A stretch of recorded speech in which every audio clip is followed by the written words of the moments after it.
ඔබ කවදා හරි හිතලා තියෙනවද ඔබගේ සිතෙහි ඇතිවන එකම එක සිතුවිල්ලකට පුළුවන් වෙයි කියලා මුළු ජීවිතේම බැබලෙන තරමේ මහා සැප සම්පත් ඔබට ලබා දෙන්න? අද අපි අතීතයට බුදුරජාණන් වහන්සේ ජීවමානව වැඩ සිටි යුගයට ගමන් කරනවා. එදා සිදු වූ අපූර්ව හමුවීමක් ගැනයි මේ වීඩියෝ එකෙන් අපි කතා කරන්නේ.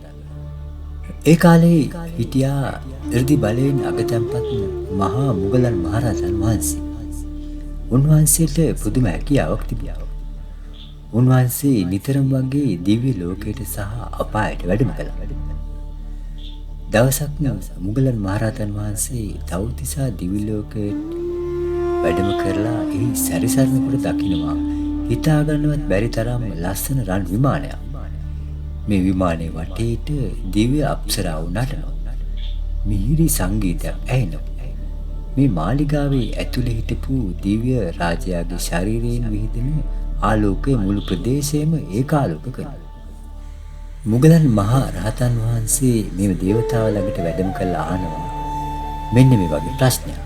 පින්වත් දේවතාවෙනි, ඔබේ ශරීරයෙන් නිකුත් වෙන ආලෝකය ඉර පායලාවගේ දස දිශාවට බබලනවා. ඔබට මේ තරම් ලස්සන රූපයක් හිතුවපැතු සම්පත් ලැබෙන මේ රන් විමානය ලැබුණේ කොහොමද? ඔබ මනුෂ්‍ය ලෝකයේ ඉන්නකොට කළ මහා පින්කම් මොනවාද? ඔබ දන්සැල් දුන්නාද? විහෙර විහාරය හැදුවද? එතකොට අර දේවතාවා හරිම නිහතමානීව උත්තර දෙනවා. ස්වාමීනි, මම මනුෂ්‍ය ලෝකයේ ඉන්නකොට මහා ලොකු ධනවතෙක් නෙවෙයි. එතකොට අර දේවතාවා හරිම නිහතමානීව උත්තර දෙනවා. ස්වාමිනී, මම මනුෂ්‍ය ලෝකයේ ඉන්නකොට මහා ලොකු ධනවතෙක් නෙවෙයි.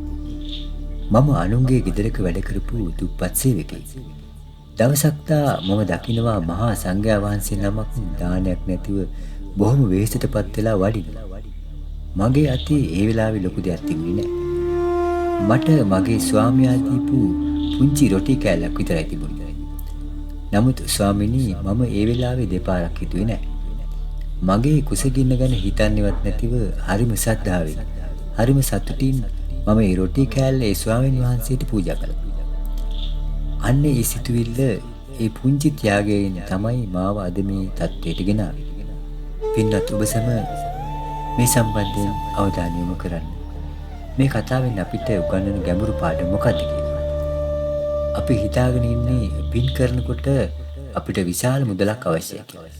නමුත් විමාන වස්තු දේශනාවලින් බුදුරජාණන් වහන්සේ පැහැදිලි කරන්නේ චේතනාව කොච්චර බලවත්ද කියන එකයි. ඔබ දෙන දෙෙහි වටිනාකම නෙවෙයි වැදගත්.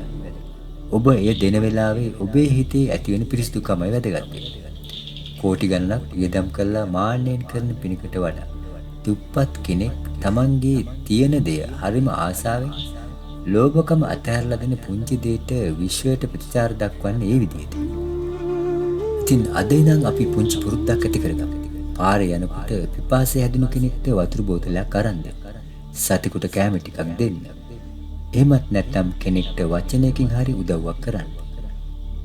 ඒ කරන පුංචි දේ මේ මගේ මතු භවයට කරන ආයෝජනයක් කියලා හිතලා හරිම සතුටින් සිදු කරන්න. මොකද ඔබ නොසිතන පුංචි පිනක් හෙට දවසේ ඔබේ දිව්‍ය මානය වෙන්න පුළුවන්.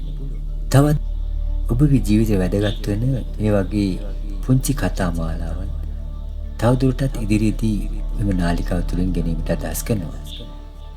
එසේනම් සියලු දෙනාටම තෙරුවන් සරණයි.